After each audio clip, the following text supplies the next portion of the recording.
One day series మరియు test మ్యాచ్లో clean sweep అయిన కసి అనుకుంటా సౌత్ ఆఫ్రికా మహిళలు సర్వశక్తులు వడ్డి భారత మహిళా జట్టుపై మొదటి టీ20లో విజయం సాధించారు.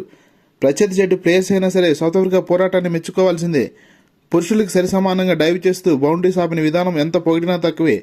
సౌత్ ఆఫ్రికా బ్యాటర్స్ భారత బౌలర్స్పై చేసిన దాడికి తోడు భారత ఫీల్డర్స్ జారబెట్టిన సులువైన క్యాచ్లు ఇండియా అపజయానికి కారణమయ్యాయి.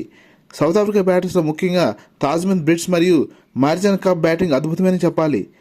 మొదటి 10 ఓవర్లలో భారత బౌలర్ల పోరాటం మరియు హర్మన్ప్రీత్ కౌర్ ఫీల్డింగ్ వ్యూహంతో కొద్దిగా ఇబ్బంది పడ్డ సౌత్ ఆఫ్రికా తర్వాత 10 ఓవర్లు రెచ్చిపోయి ఆడారు. తాజ్మన్ బ్రిట్స్ 56 బంతుల్లో 10 ఫోర్లు 3 సిక్సర్ల సహాయంతో 81 పరుగులు మరియు మ్యారిజన్ కప్ 8 ఫోర్లు 1 సిక్సర్ సహాయంతో 57 పరుగులు చేసి సౌత్ ఆఫ్రికా భారీ స్కోర్లో కీలక పాత్ర పోషించారు.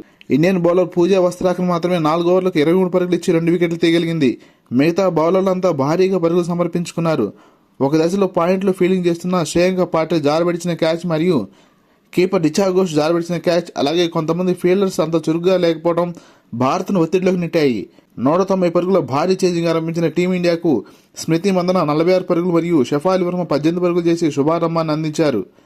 మిడిల్ ఓవర్స్లో సౌత్ ఆఫ్రికా కట్టుదిట్టమైన బౌలింగ్తో భారత బ్యాటర్స్కు పరుగులు రావడం గగనమైంది. అంతేకాకుండా సౌత్ ఆఫ్రికా ఫీల్డర్స్ పాదర్శంగా కదులుతూ ఏ అవకాశం వచ్చినా వదలలేదు. భారత ఓటమికి దక్షిణాఫ్రికా విజయానికి ప్రధానమైన తేడా ఫీల్డింగ్ అని చెప్పాలి. ఒత్తిడి పెరుగుతున్న దశలో ఇండియన్ కెప్టెన్ హర్మన్ప్రీత్ కౌర్ భారీ షాట్స్ కోసం ప్రయత్నించినప్పటికీ లాభం లేకుండా పోయింది. మరోపక్క జమీమా రోడ్రిగ్స్ అద్భుతంగా వికెట్స్ నుంచి ముందుకి కుడికి ఎడమకి కదులుతూ ఆడిన షాట్స్ చూడముచ్చటగా ఉన్నాయి. 30 బంతుల్లో 53 పరుగులు చేసి నాటౌట్గా నిలిచి పోరాడినప్పటికీ మిగతా బ్యాటర్ సహకారం లేకపోవడంతో ఇండియా 12 పరుగుల తేడాతో ఓటమిని చవిచూసింది.